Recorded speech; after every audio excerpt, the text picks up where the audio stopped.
out for the tractor. You're coming up now. Watch out for the tractor. Watch out for the tractor. Watch out for the tractor! We made it. Oh, yeah, we made it. Out of the Depression came this extraordinary period of lawlessness, which, is not so far away. It's only 70 years ago that people were walking through the streets with Tommy guns, and if you actually think about it as a 20th century phenomenon, it is an extraordinary mythic period in American history in which somehow periods of whole areas of the Midwest became like towns in the Old West. Do you know what I mean? Which is, it becomes, in a sense, almost like a Western, this film. And it always struck me as a film that could have been a Western. It could have been a John Ford Western, set 100 years earlier. So when do I get my share of the money? Well, how much do you want? $200.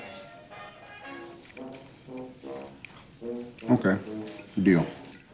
When I got sent the script, they said, Tom's interested, he's read it, and he's interested in the part, if you were interested. And Tom is never one to thrust himself on a project unless, he feels it's appropriate. But because of that, I read the script with him in mind, and I thought it immediately became a more interesting film, because I think if I hadn't had him in mind, I would have read it as a more conventional, heroic figure in his early 30s, flinging himself out of windows and killing 10 people at a throw and all that kind of thing.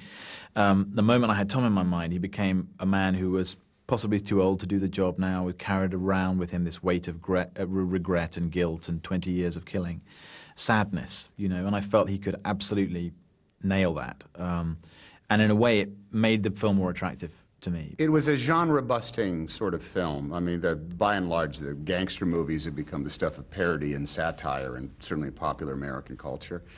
And it's not nearly enough just to put a bunch of old cars with the people in hats and call them bootleggers and have them running around. The real dilemma of the script comes down to this relationship between the fathers and the sons in the picture. Could I have had more? You'll never know.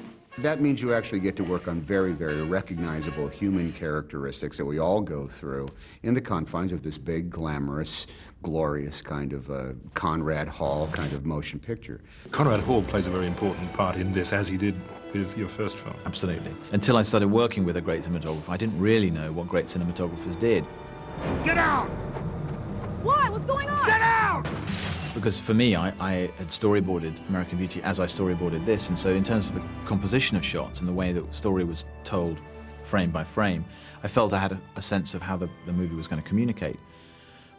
But Conrad is a magician with light, and the way he lights this story tells you as much about character and relationships as anything that I do with where I put the camera, and I feel very lucky to have had him.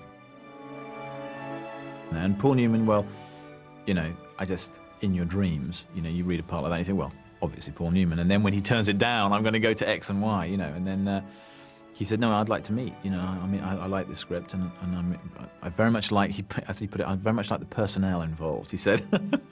It sounded ominous. And I turned up, and his first words to me were, Jesus Christ, you're young, he said. And then he immediately went straight into, now, this first scene. Sons are put on this earth to trouble their fathers. We literally talked about every word in the script. And he wanted to know also, because he doesn't do violent movies on the whole, he wanted to know how I was going to treat the violence in the film.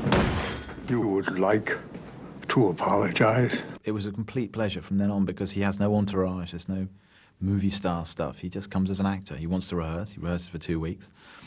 And by the end of the 2 weeks, you're on the same page on everything. And so shooting is a pleasure, because you're trying things out, and he's experimenting, and he's come with a few new ideas. And it was only when I got to the premiere in New York 2 or 3 months ago that I saw his name on the poster, and I thought, my God, Paul Newman's in my movie, because he completely diffuses any sense that he is what he is, which is an icon, and a mythic figure in his own right.